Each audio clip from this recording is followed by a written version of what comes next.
Masechet Zevaḥim Daf Pe Bet. Mishnah teaches, Hanitanin bifnim shenit'arbu banitanin bachutz yishafchu la'ama. If blood from a chatat that is brought on the inside of the hechal, for example, the par chatat of Kohen Mashiach, if it's Kohen Gadol makes a mistake, he brings the par chatat, and that blood is sprinkled inside the hechal. Also, the par and sa'ir of Yom Kippur, which are sprinkled not only in the hechal, but even in the Kodesh Kodeshim as well. So the blood from one of those hatat offerings gets mixed up with a korban that the blood is placed on the outside mizbeach, which is true for all other kohanim. Now you have this mixture. Can you offer any of that, any of this mixture? The answer is no. It all has to be poured down the drain in the mikdash, and those korbanot are invalid, and you have to bring them again. Question is why? So here is a pasuk that we're going to be dealing with a lot on this stuff, so it's worth knowing well. It's from Parashat Tzav, chapter 6 in Vayikra. It's in the context of Korban Hatat. We'll see some of the context in a few minutes, but the last pasuk in this paragraph says, V'chol hatat asher yuba midamaha el ohel moed lechaper bakodesh lo teachel ba'esh tisaref. Any korban hatat where the blood is brought into Ohel Moed to atone for the Kodesh cannot be eaten, it shall be entirely burnt. We're going to see what may be the Peshat, which is not what we're going to do right now, is that Rabbi Yosef Galili, and later on in the Daf, is going to interpret this to mean a Korban Hatat that is supposed to be an inside Hatat. So any Hatat that is brought into Ohel Moed, lechaper, that chatat is not eaten, but rather is burnt, which is true. Korban chatat that's brought on the outside mizbeach, you bring the blood, you sprinkle it on the outside mizbeach on top of the red line. Some of the parts are burnt on the mizbeach outside, and the rest is eaten by the kohanim. That's true for outside chatat offerings. However, inside chatat offerings, one brings the blood on the inside, and then the entire rest of the animal, all of the meat, is burnt outside.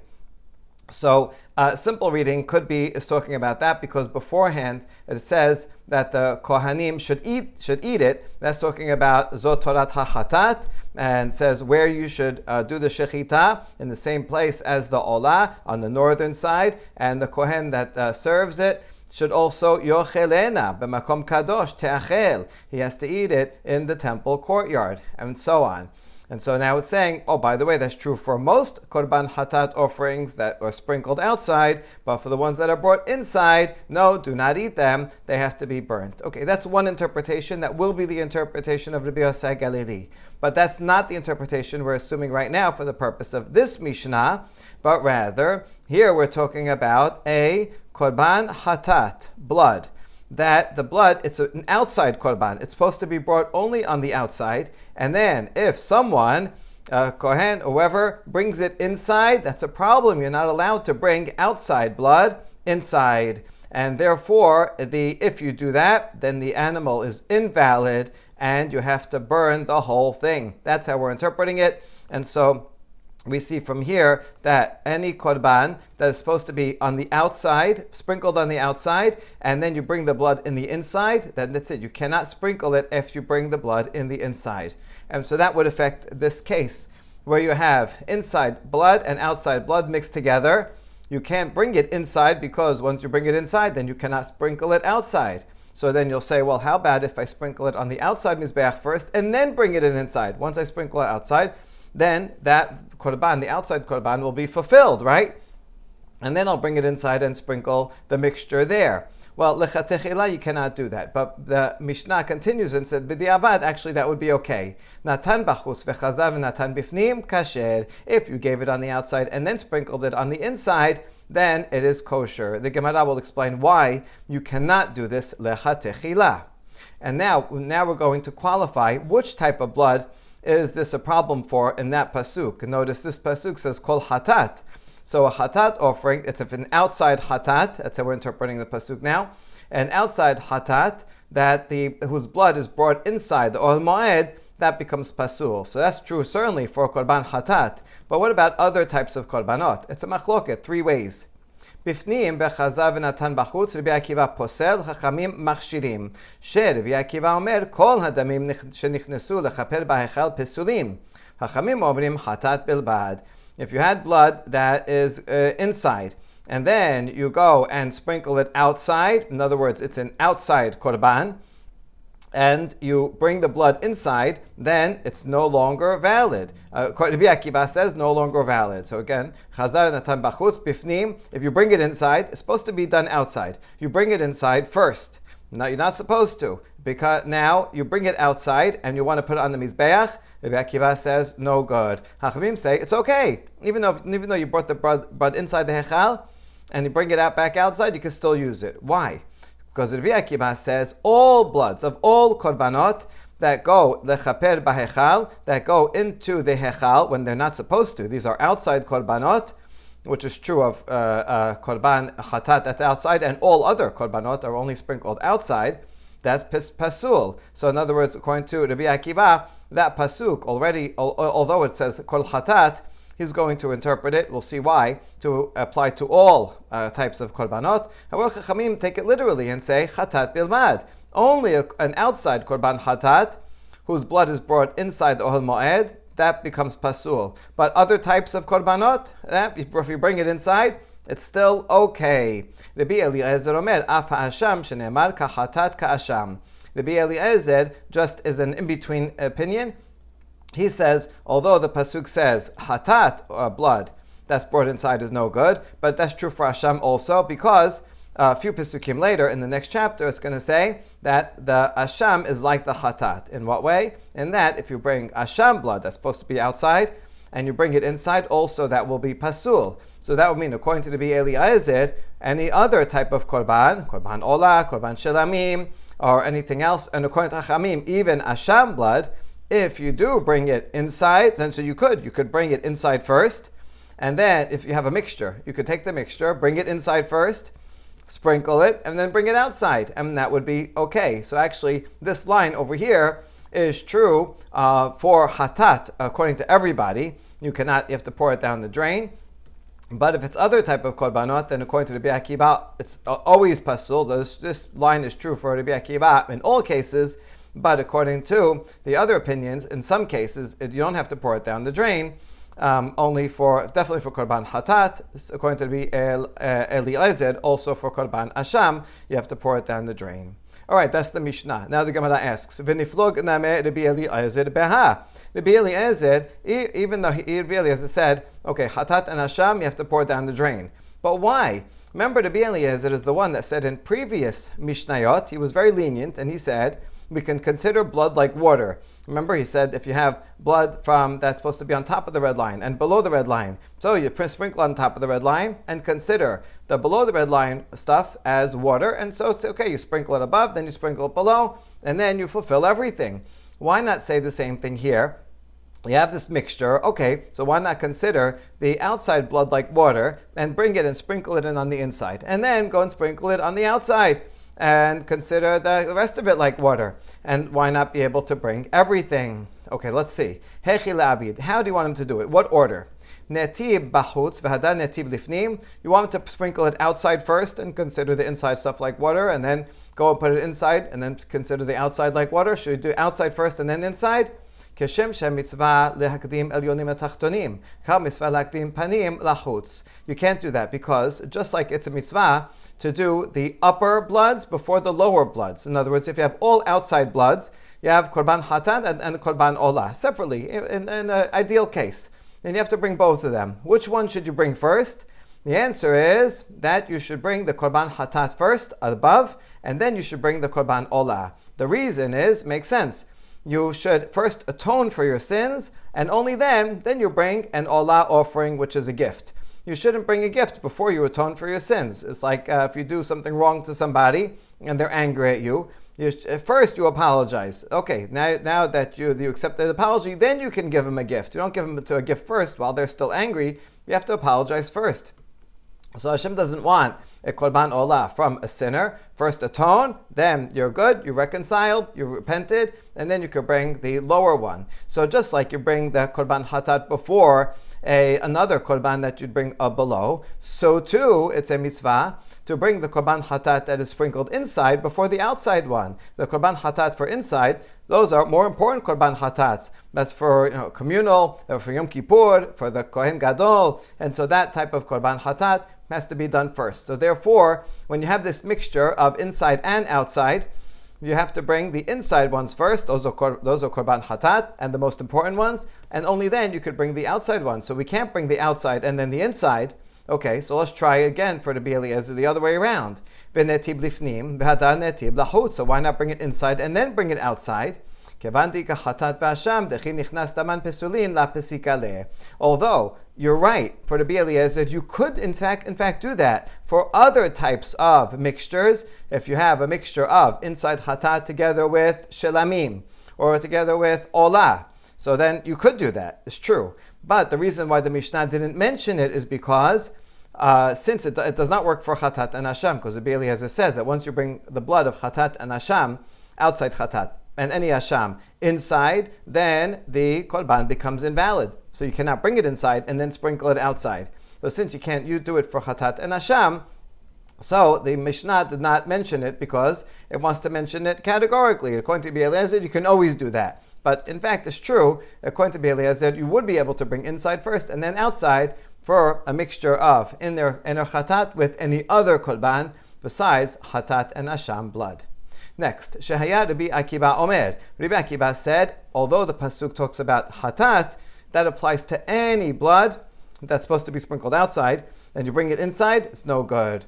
So where does he get this from? Amar Rav Yehuda Amar Shmuel, Mashal, lema davar domeh letamid shemazag lerabo bechamin, v'amar lo mezogli, amar lo bameh, amar lo bechamin, anu oskin, achshav ben bechamin, ben besonen. Let me tell you what Rabbi Akiva says first, inside the Pesukim, and then we'll understand it better. He brings a mashal to try to explain it better, but actually the mashal is itself a little bit confusing. So what he's actually saying is as follows.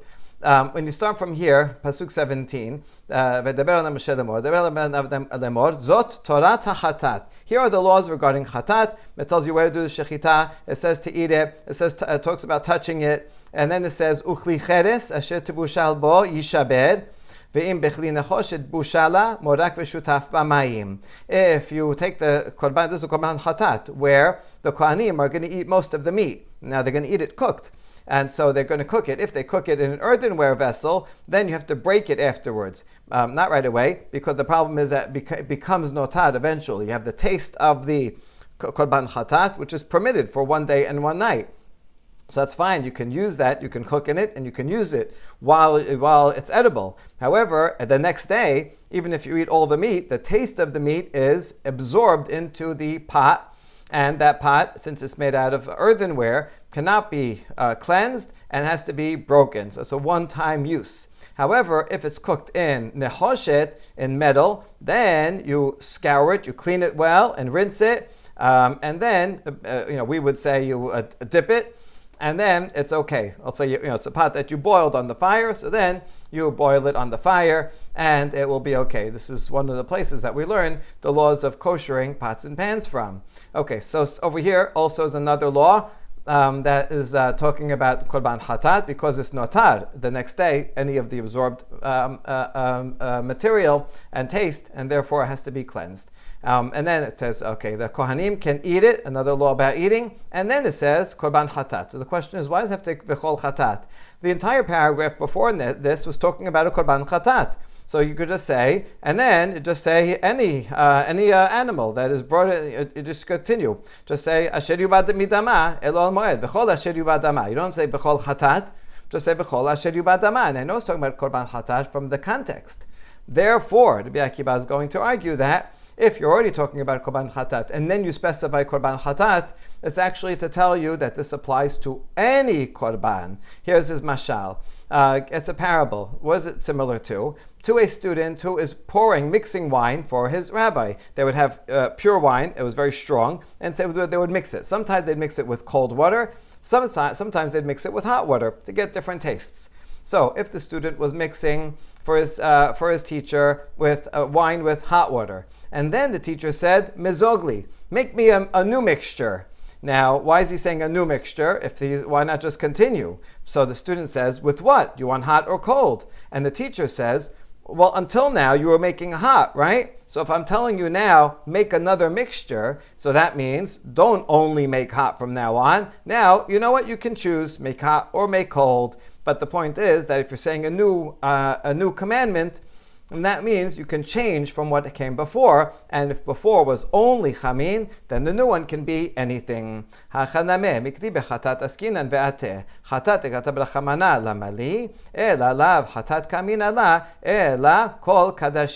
too, what were we talking about in the paragraph until now? Korban hatat. That's what it was talking about. So how come in our pasuk 23 does it have to say hatat again? Oh, I'm saying that, until now I was talking about chatat. From now on, I'm just giving you an example. Chatat. By saying chatat again, I'm saying that chatat is an example of the following law, but this law actually applies to all kodashim. Otherwise, you wouldn't have to say any term at all again. So Rabbi Akiva says that this pasuk 23 is talking about any korban. Matkif la'Rav Huna bered Rav Yoshua mikedi itrabu kol kodashim lagabe mizbech leinan medika ushtifa. Chatat katab rachamana lamali shemamina chatat in midia harina la. Rav Huna, the son of Rav Yoshua, says, no, I have a different argument, because this pasuk here that we focused on about koshering laws, the rabbis are going to say that this applies to any korban. Any korban that you cook in a pot, you're going to have to eventually either break or kosher the pot, because whether it's something that you can eat for a day or shalamim that you can eat for 2 days, after 2 days, anything left in it is notar. The meat is notar and the taste is notar. And so that also, if it's pottery, you have to break it. If it's metal, you have to kosher it. So the rabbis learned that pasuk 21 is actually talking about any korban. So once you expand pasuk 21 to talk about any korban, that's why in 23 you have to say, oh, by the way, for a hatat. So you see, actually, it's the other way around. The pasukim before were talking about any korban, and then therefore you need hatat to tell you this law, that if you bring it inside, its pasul is only true for a korban hatat. So that's what they say. Since we included all kodashim regarding cleansing, and then hatat, why do you have to say hatat after that? It means only korban hatat and other korbanot. It's not true. If you bring other blood of other korbanot inside, that's okay. It's not pasul. And so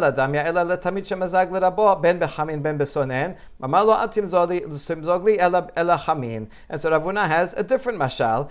It would be like a teacher who was pouring for a student pouring for his teacher, mixing anything. Chamin, sonen, teacher didn't care, and he was doing everything. And then the teacher gives a new command and said, oh, mix again, only chamin. Well, then you know he means only chamin, because he said it outright, and that's a change from what came before. So to here, before it was true for any korban, and now chatat means only chatat.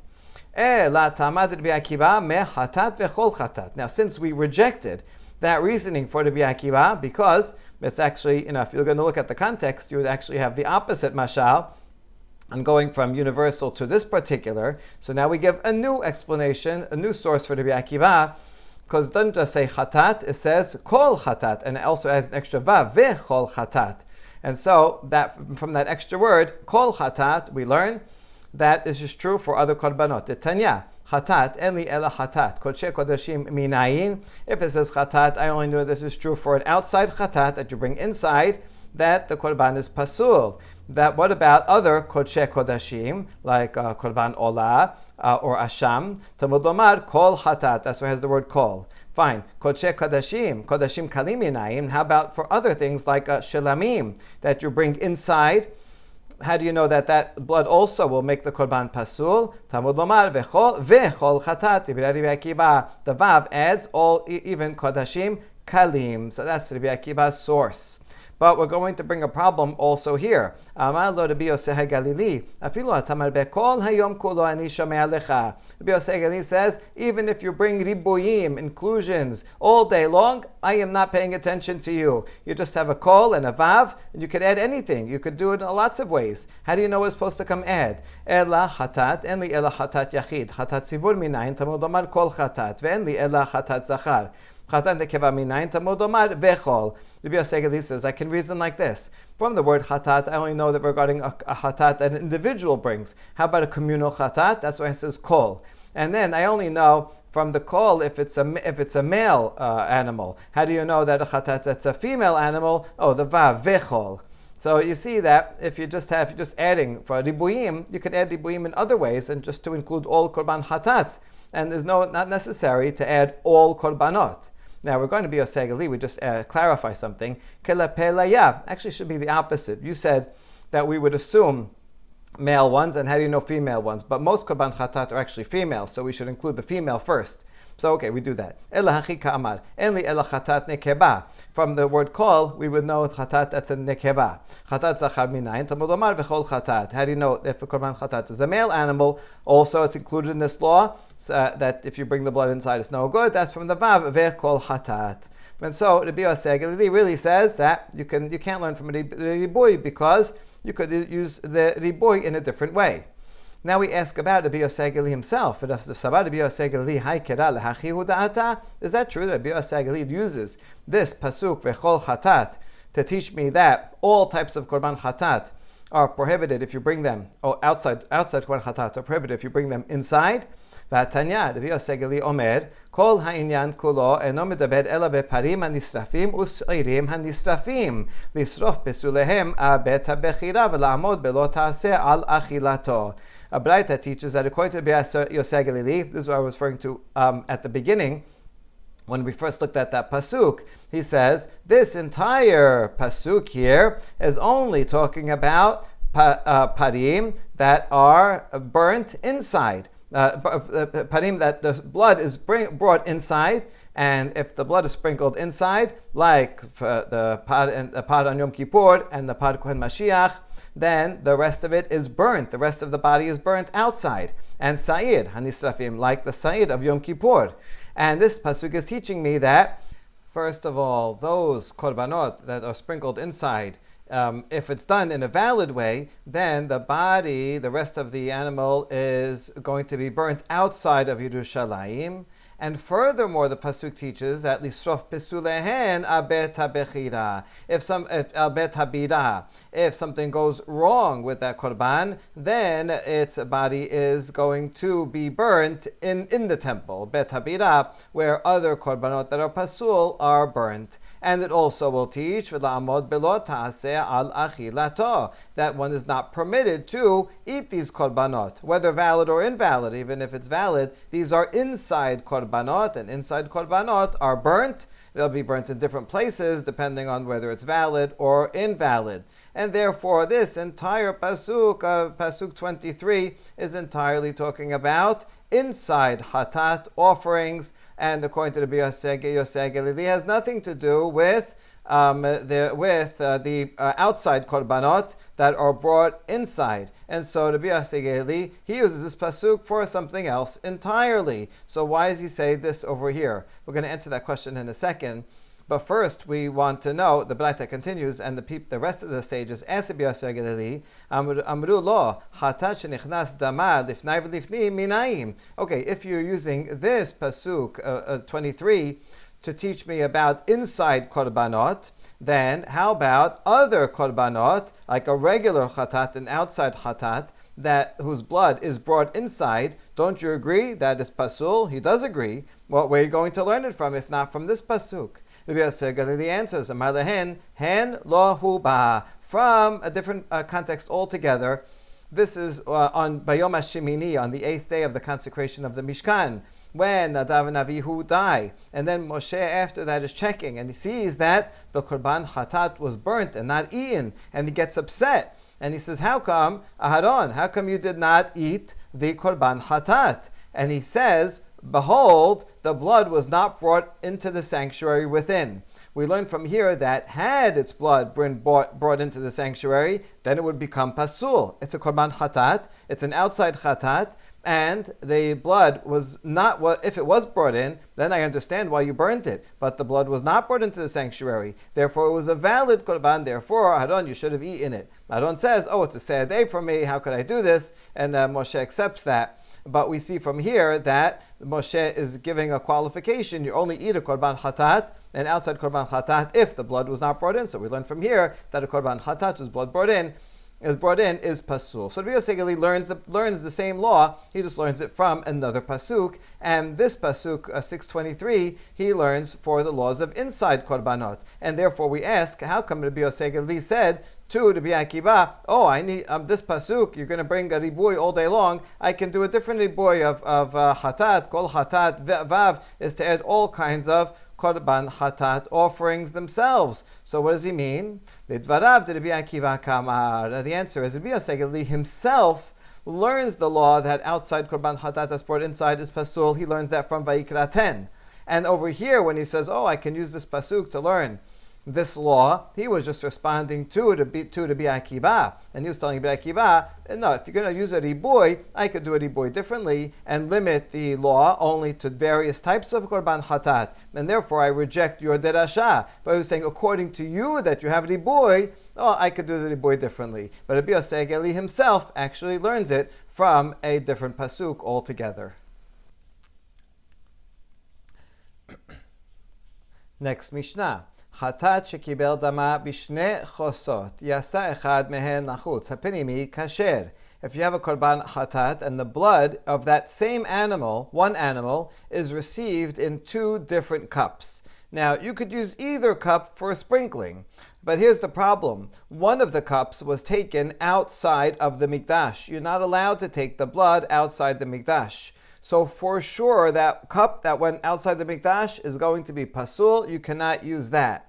The question is, what about the cup that remained inside? So the answer is hapinimi kasher. The one that remained inside is okay. So when it comes to taking things outside, the one that remains inside is okay. So that's the leniency regarding taking things outside. However, nichnas echad mehen lifnim, Rabbi Yossi machshir bachison, hachamim poslin. Same case. If you have one animal with two, and the blood of the chatat is in two cups, and you took one of them inside the hechal. In that case, Rabbi Yossi is lenient, and he says the one that remained outside is still fine. Outside in this case means compared to in the hechal. Outside means in the courtyard, where it's supposed to be. Then that's okay. So according to Rabbi Yossi, it's the same law inside and outside. But Chachamim say that if you take one cup inside the hechal, then even the cup, for sure that one becomes pasul. That's the pasuk that we saw above in pasuk 23. But the one outside also becomes pasul according to Chachamim. So we're going to focus on Chachamim for the rest of the daf, not Rabbi Yossi Galili. That's the majority. And so we see here a stringency of taking things inside that even the good cup goes bad. Whereas if you take things outside, then the cup that's inside is still okay. So this is a stringency of inside versus outside. Now what the Gemara is going to be playing with is a paradox that in another way, outside is more stringent, and that's with thinking. If while you do shechita, you're thinking about putting the blood outside, then the whole thing is pasul. Whereas if you while you're doing shechita, you're thinking about bringing the blood inside, sprinkling it inside, that's okay. So the outside one is lenient in terms of actually taking it out, but stringent regarding thinking about taking it out. And the inside one is the opposite. So that's going to be a basis of this counter argument. Amar Rabbi Yossi HaGalili, Ma'im b'makom shemachshevet poselet b'chutz lo asa et meshuyar kayotze. So he brings a kal v'chomer. If in a situation where thinking makes it pasul, which is thinking about taking it outside, and yet if you would actually take it outside, the one that remains in the courtyard is okay, then all the more so, makom she'ena machshava poselet, thinking about taking something inside, bifnim, and odin shelo na'aseh et hameshuyar ke nichnas. then all the more so, since that's more lenient regarding the thinking law, all the more so if you actually take one of the cups inside, then the other cup that's in the courtyard should be okay. And that is what Rabbi Yosei HaGalili says. So Rabbi Yosei HaGalili makes sense according to the Kal Vachomer. Okay, so the Gemara will follow up on and bring more Kal Vachomers like this. But the Mishnah goes on and asks, what does it mean to take it into the inside? What do you have to do in the inside to make it pasul? Nichnas lechaper afapi shelo kiper pasul dibre Rabbi Eliezer. So according to Rabbi Eliezer, if you take blood of a hatat and you are going to sprinkle it, your intention is to sprinkle it. Even if you didn't actually sprinkle it inside, it's already pasul because you brought it in with intention to sprinkle it. But not if you just brought it in with no intention to sprinkle it.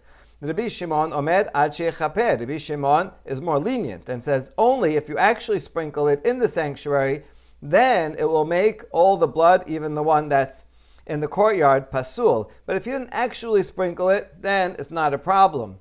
Rabbi Yehuda omer im hichnis shogeg kasher. Rabbi Yehuda says if you brought it in by mistake, then it's okay. Mishnah continues, Kol hadamim pesulim shenitenu al gabe hamizbeach lo hirsa hasis ela al hatameh shehasis meraseh al hatameh ve'eno meraseh al hayoseh. Any blood that is pasul, that is placed on the mizbeach, the sis will not help that unless it's tameh. There's a law that the sis that the Kohen Gadol wears will bear iniquity. It will cleanse sin.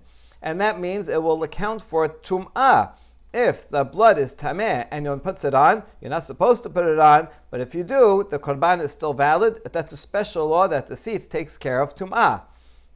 But it does not. It will not work for other things. And no meraseh al hayoseh is not going to take care of things that leave the courtyard, and you put it in the wrong place, and you took the blood outside. The tzitz is not going to help that, and therefore that case is invalid. Tanya, now baraita that expands on the Mishnah.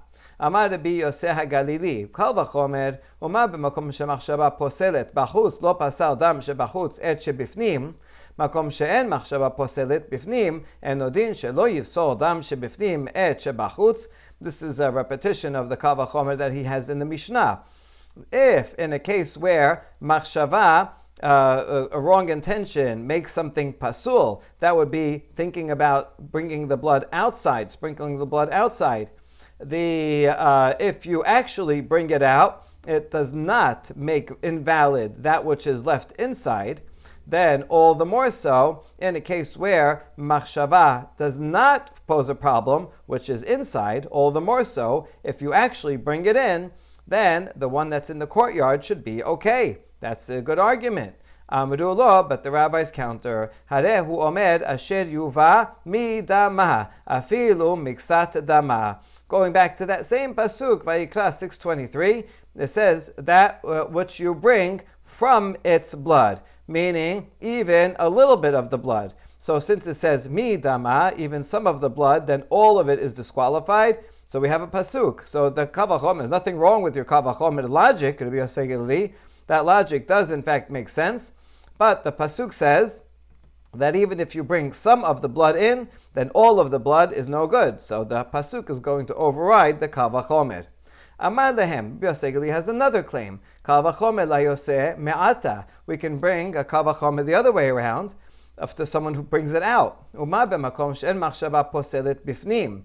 Posel dam shebifnim et shebachutz. If in a case where the wrong thought does not make it pasul, that's the blood that's brought inside, where the thinking about bringing it inside is not posel, but yet if you actually bring the blood inside, then all the blood is no good. So all the more so, makom shemachshava poselet, if you think about taking it outside, which is now more stringent, bachutz, and odin sheifsol dam shebachutz et shebifnim, then all the more so, all the blood should be no good when you take it outside. What are you going to say about that Kal Vachomer? And the rabbis also have an answer from a pasuk. You're right, that logic makes sense, but here's the pasuk. Amrullah, Hare omer asher yuva hanichnas posel ve'en hayoseh posel. That same pasuk, they say, says that which is brought And that means that if it's brought in, then it makes all the blood pasul. But if the blood is brought out of the courtyard, then it does not, because asher yuva is a limiting word. Only blood that belongs in the courtyard, and you bring it in, not allowed, into the hechal, then it will make everything pasul. Only in, but out, that only what you take out will be pasul, but that which remains in the courtyard is okay. Now another challenge from a kal vachomer, we can prove that thought about the inside should make it pasul with the following kal vachomer. Uma b'makom shelo pasal dam shebachutz et shebifnim machshava poselet bachutz. If in a situation when you take it out, and when you take it out of the courtyard, it will not make pasul that which is inside. And yet, in that lenient situation, having the wrong thought of taking it outside makes the whole thing pasul. Then, makom shepasal dam shebifnim et dam shebachutz, in the more stringent case, where when you bring it into the hechal, it makes all the blood no good, that's more stringent, so, enodin shetehe machshava poselet bifnim, all the more so, thinking about bringing it inside should make it all pasul. All right, that is a good kal vachomer, but here again we have a pasuk, Hare omer bayom hashelishi. The pasuk says, if it be eaten on the third day, it is pigul, it shall not be accepted. Now, literally, this is talking about bayom hashelishi, something that's shelamim, that's left for the 2 days. After 2 days, it's no good. But a derasha that we had on this, or we already learned that this is actually referring to thinking about the raw outside of the place. And when you think about something outside of the place, in order for it to make it pasul, it has to fulfill this criteria. Makom shehem mishulash bedam babasar ba'emurim. You have to think about a place where there is a situation where it could be brought, both all three things, the blood, the flesh, and the sacrificial portions that usually are put on the mizbeach, that there is a situation where you could do all these three things in that wrong place. Now, if it's outside the sanctuary, there was a time of bamot when you could bring the blood, the flesh, and the emurim all outside. Since there was such a situation where that was permitted, therefore, now that there's no bamot, and you have to be has to all stay in the courtyard, if you think about taking it outside, this is going to be very stringent, and it's going to make the whole thing pasul. However, in the hechal, there never was a time that you could bring basar and emurim in the hechal. Inside the hechal, we do bring blood for the inner chatat offerings. We bring the blood in, that's true, but we never burn any meat or flesh or innards inside the hechal. So since those are never allowed, they do not fall under the prohibition, the problem of thinking outside of the place. And so that's the answer to the kal vachomer. Kal vachomer makes sense, but this derasha from Bayom HaShelishi teaches us otherwise. Another kal vachomer. Velo teh machshava poselet bachutz mikal vachomer. We can prove that thinking about taking it outside should be okay. Now, we know it's not. This is not the right law. But a kal vachomer should prove that thinking about taking it outside should not be posel. What's the kal vachomer? Oma makom shepasal dam shebifnim et shebachutz.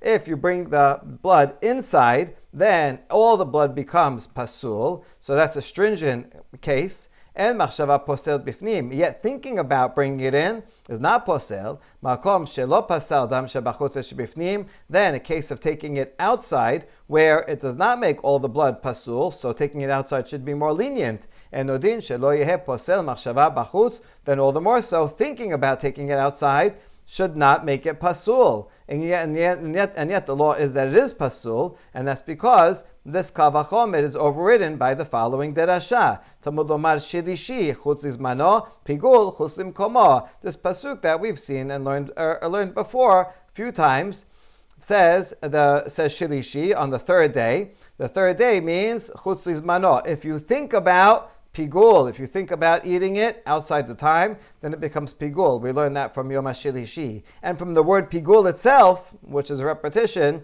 we learn chutz limkomo, that's if you think about eating it outside the place. then that's outside the place, outside the courtyard, then it's pasul. So that's how we learn that thinking about it outside is going to be no good. Basar hayoseh lachutz pasul hanichnas lifnim kasher. Up until now in the Braita, we've been talking about blood that you take either outside the courtyard or inside the hechal. But now we're going to switch to the flesh. What if the flesh of the animal you take outside the courtyard? Then that flesh becomes pasul, you cannot eat it. But if you take the flesh inside the hechal, you're not supposed to, but if you do, it remains kasher.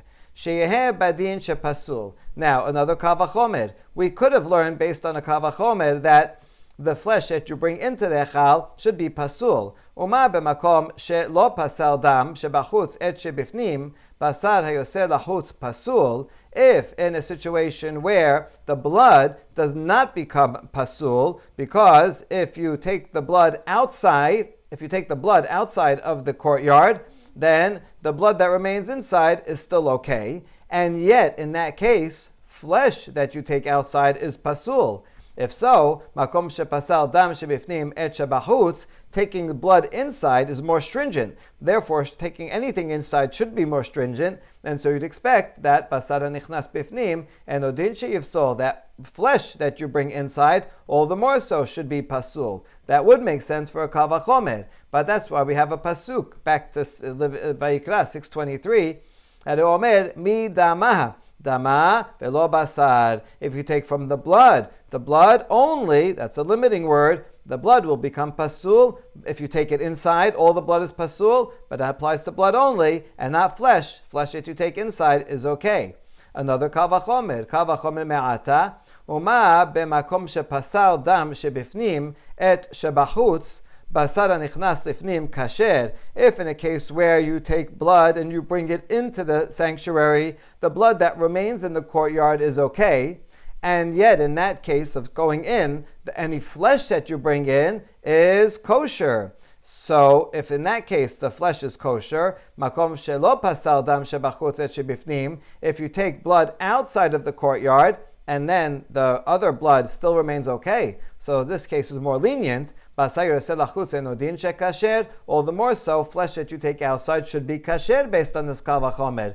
And that's why we have this pasuk, Re'omer, ubasar basadeh terefa lo tochelu. Kevan sheyasa basar chutz mechisato ne'esar. The pasuk says that any flesh that is torn of beasts in the field. Now, the word terefa, the rabbis take to mean not literally terefa, that an animal tore it apart, but rather something that has a disease that will not live 12 months. And so therefore, based on that, being in the field makes no difference. Basadeh, who cares where it is? And so instead, we use this basadeh to teach that any flesh of a sacrifice that is taken outside of the area where it's supposed to be, and that could be different for each korban.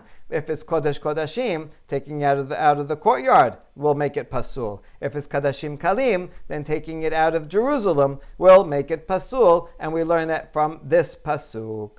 Tenor banan penima eni ela penima hechal minayin Talmud omer ela kodesh penima. Now this baraita is going to cite the pasuk that we had made reference to. This is on Beyom HaShemini, on the 8th day of consecration of the Bet HaMikdash, when Aaron did not eat the korban chatat, and Moshe got angry. Madua lo achaltem et hachatat?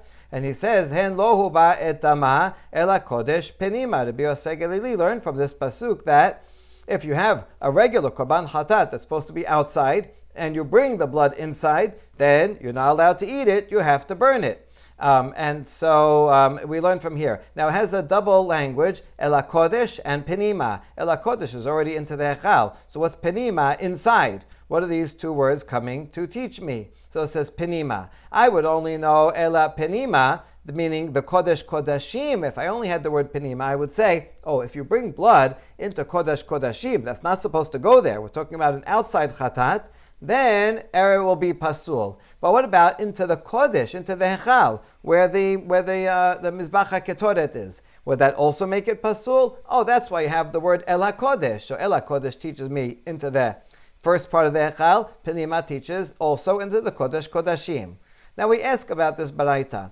V'yomar kodesh v'al yomar penima. Let the pasuk just say el hakodesh. And you don't have to say penima, and I could figure it out. If it becomes pasul by bringing it into the first step, into the Kodesh, then all the more so if I bring it into the Kodesh Kodashim, it will be pasul. Isn't that obvious? Amar Rava, ba ze v'limed al ze, midi dehava atoshav v'sachir. Rava explains that we need one word to explain what the other word is. In other words, if you only had one word, Kodesh, then I would think that El HaKodesh means the Kodesh Kodashim. Could mean that. And I would say only the Kodesh Kodashim makes it pasul and not the Kodesh. That's why I need two words. By having penima, oh, that's the Kodesh Kodashim, that teaches me that the word Kodesh is referring to the outer part, where the menorah and the Mizbach HaKetoret are. So if I need two words to tell me that one is the Kodesh Kodashim and that the other one is just the Kodesh. Just like we say regarding Toshav and Sachir, that we need two words for that. What's that law? Here it is in the Braita, the Tanya. Toshav ze kanui kinyan olam. Sachir ze kanui kinyan shanim. This pasuk is talking about a Kohen. Kohen is allowed to eat terumah. So is his whole family. Also, an Eved Kana'ani of a Kohen is allowed to eat terumah because the Kohen owns an Eved Kana'ani. However, if a Kohen has an Eved Ivri, Eved Ivri is not owned, not monetarily, like an Eved Ivri. Therefore, an Eved Ivri of a Kohen cannot eat terumah. Now, what kind of Eved Ivri? There's two kinds. One that is there for just 6 years, and one who pierces his ear and is there forever, or at least until the Yovel. So the pasuk says, Toshab and Sachir. Toshab, that's someone who, Eved Ivri, that's forever. Or forever means until the Yovel. And Sachir means Kanui Kinyan Shanim. Yes, one who's there for 6 years and he goes out. Either one cannot eat terumah. Now the Braita asks, Yomar Toshav al Yomar Sachir. Bani Omer, Kanui Kinyan Olam Eno Ochel, Kanui Kinyan Shanim Lo Kol Sheken. Really, you could just say the word Toshav. Toshav is Kinyan Olam, and then you wouldn't have to say Sachir, and I could figure it out by myself. If even someone who's owned for a long term, 50 years, cannot eat terumah, then all the more so, an Eved Ivri who's only there for a short term of 6 years certainly cannot eat terumah. So why do I need Toshav and Sachir? Just tell me Toshav. And the answer is, Ilu ken, hayiti omer, Toshav ze kanui kinyan shanim. If I had only one term, Toshav, I would assume only the least I could assume, that it's only the one that's there for 6 years. Aval kanui kinyan olam yehe ochel. But I would assume that the one who's there for longer, he's there basically forever, that's maybe like an Eved Kana'ani, and he can eat terumah. That's why I need two words. It doesn't really matter which one's which. But the two words teaches me that one of them is the one that's forever. The other one is for 6 years, and therefore neither of them can eat. So that's why, just like over there, I need two words, so too here, I need both words so that I know that one of the words is referring to the Kodesh, and the other one, Kodesh Kodashim. Amar le Abaye. Bishlama hatam tere gufeninu. ואף אגב דהבה לקרוא למכתב נרסע לא יאכל ואידך עתה בקו החומר מילתא דעתה בקו החומר תרה וכתב לקרא. Abaya says your comparison with our case of Ela Kodesh Penima is not the same as that case. Because in the case of the slaves, these are two different people, two completely different categories. And even if the Pasuk had said explicitly, a slave that is nirsa, he cannot eat, and then the other one I actually could bring from a kavachomet, if even a slave that gets that gets his ear pierced, who was there for a long time, cannot eat terumah, all the more so the other one. Even so, sometimes the pasuk will say also, and the other eved who was there for a short time, because sometimes the pasuk bothers to tell us something that we could learn from a kavachomet, but it gives us a freebie. Here, I'll teach you this also. But there, the point is that it's two different people, and if I only had one, I wouldn't necessarily know the other. But in this case, it's not two separate situations because those rooms are connected. And in order to get to the Kodesh Kodashim, you have to necessarily go through the Hechal. And once it becomes Pasul in the Hechal, then there's no need to talk about the Kodesh Kodashim at all. You don't need another word, and you don't need a Kavachomer even. Therefore, the Pasuk really just sort of been more explicit, like as if like saying the Sa lo yochal, just say the Kodesh. and then I would say the Kodesh, that's the Kodesh room, and then, it gets Tameh there. You don't need another word also, it gets Kodesh, it gets Pasul in the Kodesh Kodashim. Yep, it's already Pasul when it goes through the Hechal. That's it, there's just one thing. Just say that one thing, and you don't even have to learn. It's not like you could learn, a Kal Vachomer, the Kodesh Kodashim. Forget Kal Vachomer, you're passing through that place. So just talk about that one place. So the analogy is not the same. Okay,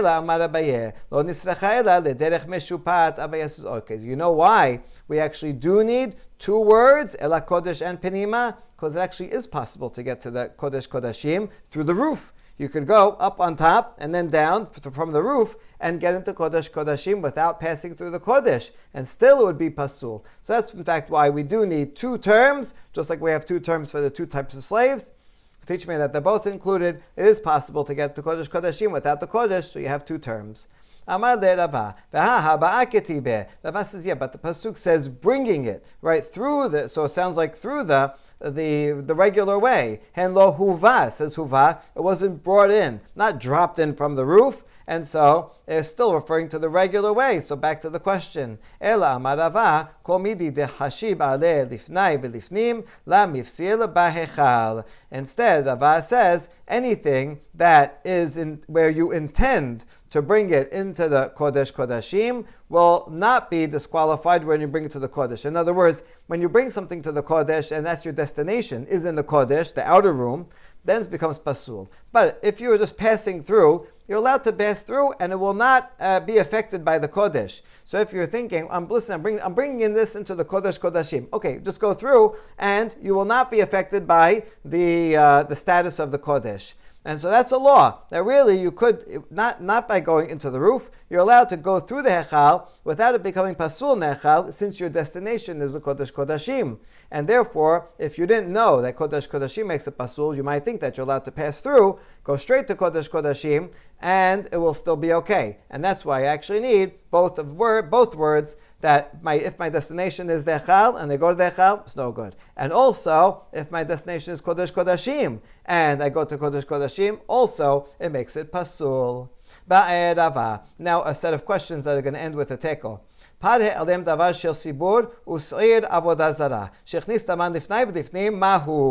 going to talk about inner chatat offerings. Inner chatat offerings, you're allowed. You actually have to bring the blood into the inner part.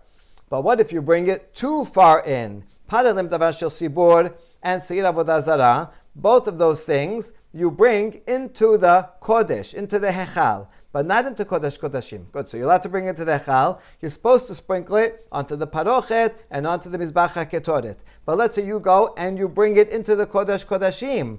Does that make it Pasul like an outside Korban that you bring inside? This you're bringing it inside, but you bring it all the way inside. Does that make it Pasul? Mi amrinan el HaKodesh penima, kol hecha de karinan el HaKodesh, karinan le penima, kol hecha de la karina el HaKodesh, la karinan penima, odilma shelobim koman hu. Here's the two sides of it. Do we say that when the pasuk says, don't bring it el kodesh penima, that's back here in the same pasuk, and lo huba et dama el kodesh penima. So you can't bring it into that place. So any place that you call el kodesh, we also call penima. And any place that you're not, when you can't bring it, when there's not a problem of kodesh, there's not a problem of penima. In other words, they go together. Any time that you cannot bring it el kodesh, meaning el kodesh applies, then also you cannot bring it penima. So that means that's referring to outside korbanot, you can't bring to either place. But if you do not apply el kodesh, because you can bring it el kodesh, then we also do not apply penima, which would mean that these types of parelim davar shel sibur, since you're allowed to bring it in the kodesh, if you bring it in the kodesh kodashim, it's still okay. That's one side. Or do we say it's not in the right place for it? It's allowed to be brought into the echal, but not into kodesh kodashim, and therefore it's pasul. And now if you say that in that case of that pad helim davar shel sibur, that if you bring it into the kodashim it will be pasul, what about the next case? Pad v'sayir shel kippurim shehizami daman al habadim v'osyan lecha v'nichnisan mahu. You have the pad and sayir of Yom Kippur, which you're supposed to bring all the way into Kodesh Kodashim, and you sprinkle it towards the Aron Kodesh. So what about that? So that's for sure you're allowed to bring it in there. Okay, so let's say you brought it and you did ben habadim, between the two poles, towards the ark. You did that. And then you went outside and you sprinkled it also in the Hechal area. And after that, you bring it back into the Kodesh Kodashim. What about that case? Now, you were allowed the first time to bring it into the Kodesh Kodashim. That's okay. But now you left, and now you go back in. Well, there's no reason for you to go back in. So maybe by going back in the second time, unauthorized and not supposed to, then maybe that will make the blood pasul, and now you cannot go ahead with the rest of the sprinkling. Do we say it is the right place? Okay, you had no reason to go in the second time, but it's allowed to be brought in once. So if you go back again, it's okay. It's still at the proper place. Or do we say once you leave, that's it, you left, and you cannot go back, and if you go back, it will make the blood pasul. Hizami daban al haparochet v'osio lamizbeach v'chnisan mahu. And even if you say in the previous case where if you took that pad or sa'id of Yom Kippur and you went into the Kodesh Kodashim and sprinkled it towards the ark as is proper, and then you left, and if you would say in that case that once you left you can't go back, and if you went back it would be pasul, still we have a question on the next case. If he did the sprinkling on the parochet, okay, that's proper, and then he went to the Mizbach HaZahav, which is the next step. He brought it towards, it's not, he says Hotzi'ah. You're not taking it outside, you're just moving within the Hechal. You have the parochet, that's close, that's the divider to Kodesh Kodashim, and then you took a few steps away and went to the Mizbeach.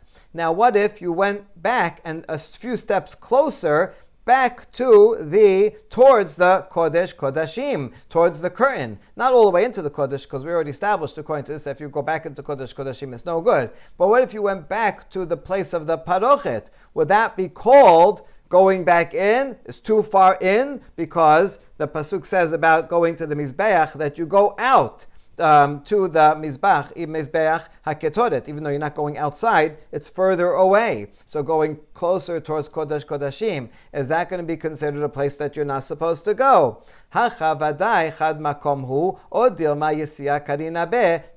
we say here it's all one place? Because it's all within the Kodesh, it's all within the same area. And therefore it's okay. You could walk, back and forth within Hechal, and that's okay. Or do we say, no, the Pasuk calls it, he goes out to the altar, and since it's called going out, even though he's not leaving the room, still it's called going out, and therefore if you'd go back towards the Hechal, that would be taking you up to a place that's unauthorized and would make it pasul. All these questions, teko, we leave unanswered. Baruch Adonai Leolam, Amen ve'amen.